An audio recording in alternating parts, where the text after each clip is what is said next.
खुलुमबाय फुंबिलिनि गोजोन हामलायनाय जासिनायजों बाक्सा गेलबेजानिफ्राय फोसावजानाय बड'लेण्ड खौरांआव नोंथांखौ बरायबाय। दिनैनि रादाबखौ फरायदों आं रामेन बर'आ। दिनैनि गाहाय रादाबफोराव दङ बर' रायग्रा जथुमनि गामियारि थुनलाइ फोरबोआ गवालपारा जिल्लानि जलेश्वर समस्तिनि इसिङाव थानाय बेसरखनानि पुखुरिपारा गामियाव मोजाङै मोजां जाफुंलाङो। अफिस काम फिल्ड एसिस्टेन्ट मासिनि थाखाय आसाम नाङैनो APDCLनि लिरनाय आनजादा जोबनानै थांबाय। सानजा उदालगुरि जथाय आफादनि खुंगा 12थि सानजा उदालगुरि बैसागो खुंथाया साननैनि हाबाफारिजों 27 आरो 28 एप्रिल खालाराव जानानै थांबाय। बाक्सा जिल्लानि सिङाव थानाय तामुलपुर दुमुरिया गामियाव रंजालि बैसागो जोबथा गारजा फोरबो खुंफुंदों। गहपुर हालामनि सापागुरि गामियाव रंजालि बैसागु फालिदों। माजबाद उदालगुरियाव थांनाय 27 एप्रिल खालारनिफ्राय खुंगा 12थि सानजा उदालगुरि बैसागु खुंथाया जागायबाय। थांनाय 9 एप्रिल खालाराव बेलासिनि 4 बाजियाव बाक्सा जिल्लानि दुमनि बागानाव हरखाब बास गारि गंसेजों सौदावना जिउ गोमायो। माजबाद उदालगुरियाव 27 एप्रिल खालाराव सानजा उदालगुरि जथाय आफादनि खुंगा 12थि सानजा उदालगुरि बैसागो खुंथाया साननै हाबाफारिजों 27 आरो 28 एप्रिल खालाराव जानानै थाङो।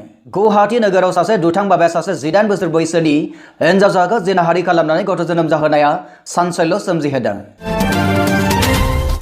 नोंथाङा नायगासिनो दङ बड'लेण्ड खौरां। दानिया फैदो आबुं रादाबाव। बर' रायग्रा जथुमनि गामियारि थुनलाइ फोरबोआ गवालपारा जिल्लानि जलेश्वर समस्तिनि सिङाव थानाय बेसरखनानि पुखुरिपारा गामिनि इन्दिरा गोजौ फरायसालियाव 27 आरो 28 एप्रिलाव बैसागु बरायनायजों लोगोसे गावबा गाव सोरजिनाय खन्थाइ फेस्ला सुंद' सल' फरायनाय हाबाफारिया मोजाङै मोजां जाफुंलाङो।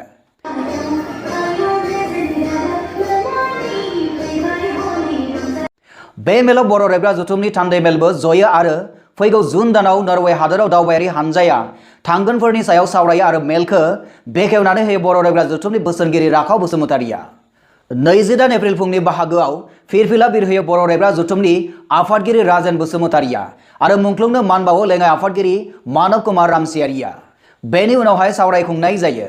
सावराय मेलखौ दैदेनदोंमोन आफादगिरि राजेन बसुमतारिया। डक्टर सुबुंसा मुसाहारि कनिष्क हाज'वारि मोनफुंखा सुबुं महरै बाहागो लायो।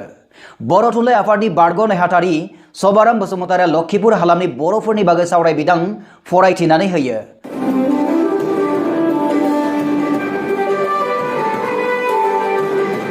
पुखुरिपारा पन्चायतनि काउन्सिलर मानगोनां रबिन ब्रह्म गाहाय आलासि महरै दुलाराय बर' समाजनि आफादगिरि मानगोनां राजेन्द्र बर' बिथाङा बाहागो लाफैदोंमोन होनना मिथिनो मोननाय जादों। मेघालय रायजोनि बारग' मन्त्रि मानगोनां कपिन चन्द्र बर'आ बाहागो लायो होननानैबो मिथिनो मोननाय जादों। बे रादाबखौ जोंनिसिम दैथायहरदों लखिपुर गवालपारानिफ्राय राखाव बसुमतारि बिथाङा। गुवाहाटी नोगोराव सासे दुथां बाबाया सासे 18 बोसोर बैसोनि हिनजावसाखौ जिनाहारि खालामनाया सानसयल्य सोमजिहोदों।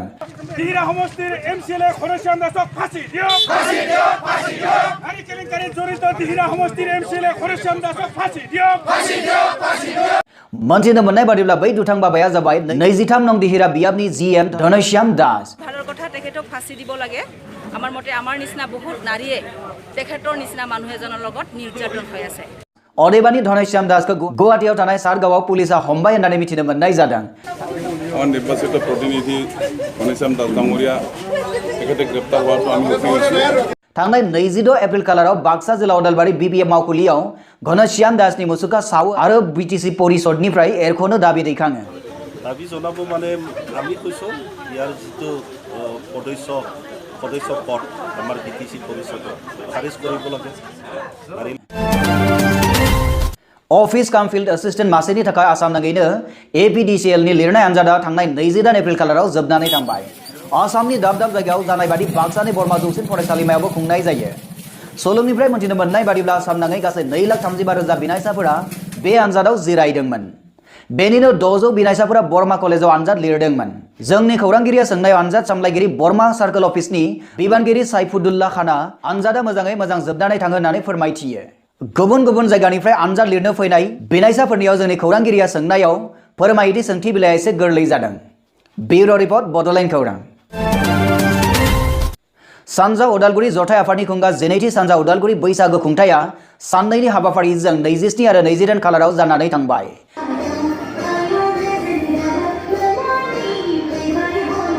सेथि सान 27 एप्रिल खालाराव हारिमु बादायलायनाय आयदाफोरा जायो। बागुरुम्बा मोसानाय, बैसागु देमसि मोसानाय, बैसागु खुंग्रि मोसानाय, खुगा मेथाइ खननाय, बैसागु मेथाइ खननाय आरो बर' दोरोङारि देलायनाय दिन्थिफुंनाय।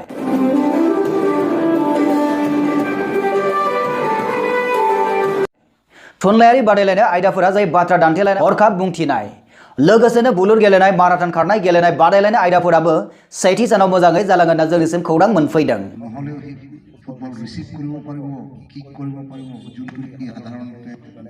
मख'जाथावदि माराथन खारनाय बादायलायनायखौ हिन्जावफोरनि थाखायबो खुंनाय जायो। बे माराथन खारनाय बादायलायनायाव 22 एप्रिल खालारनि फुंनि 4:30 रिंगायाव जायो होनना मिथिनो मोननाय जादों। मोनथिनो मोनबावनाय बादिब्ला बे माराथन खारनायखौ बेखेवदोंमोन बेखेवगिरि महरै मेजर तुषार मेनन कमान्डार माजबाद आर्मी केम्प अदालगुरिनिफ्राय साबाय बर'नि रिपर्ट बड'लेण्ड खौरां। बाक्सा जिल्लानि सिङाव थानाय तामुलपुर दुमुरिया गामियाव रंजालि बैसागो जोबथा गारजा फोरबोखौ खुंफुंनाय जादों।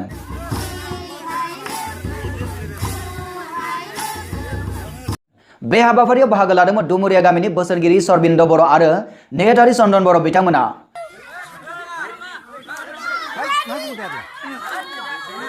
बे रादाबखौ जोंनिसिम दैथायहरदों रिजेन बसुमतारी बिथाङा। गहपुर हालामनि सापागुरि गामियाव रंजालि बैसागो फालिदों।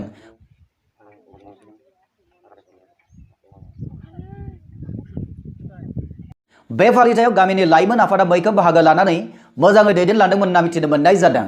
सानसेनि हाबाफारियाव बायदि बायदि बादायलायनाय खुंनाय जायो होनना मिथिनो मोनबावनाय जादों। बे रादाबखौ जोंनिसिम दैथायहरदों जोंदाव बसुमतारी बिथाङा।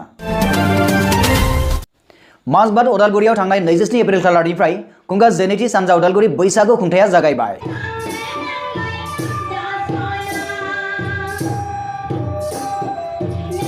सानजा उदालगुरि जथाय आफाद रौता बराबाजार अरां माजबाद बरसला आरो नोलोबारि दखरा एबसु आरो खुंगा 42 माजबाद आन्सलिक रंजालि बैसागो खुंथाय आफादनि बानजायनायाव साननैनि बे हाबाफारिखौ खुंनाय जादों होनना मिथिनो मोननाय जादों।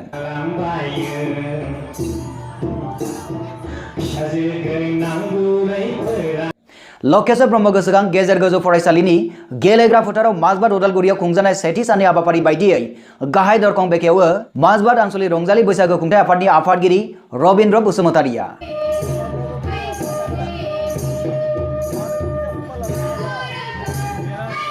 बैसागुनि फिरफिला बिरहोयो सानजा उदालगुरि जथाय आफादनि मासिगिरि बाबुरान दैमारिया। मुंख्लं आरो रुंसारिफोरनिसिम बिबार बावजेरो सानजा उदालगुरि जथाय आफादनि लेङाइ मासिगिरि अनजालु दैमारिया। साइनासालि आरो जौसां बेखेवनाय हाबाफारिखौ मावफुङो बानजाय आफादनि मासिगिरि महन गयारि बिथाङा।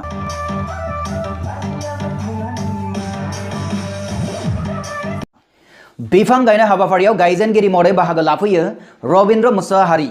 बारग' लेङाइ आफादगिरि एबसु बुलुर बादायलायनाय गेलेनाय बेखेवनायाव नुजाथिनो हायो बेखेवगिरि लंनि तेरां APS SP उदालगुरि।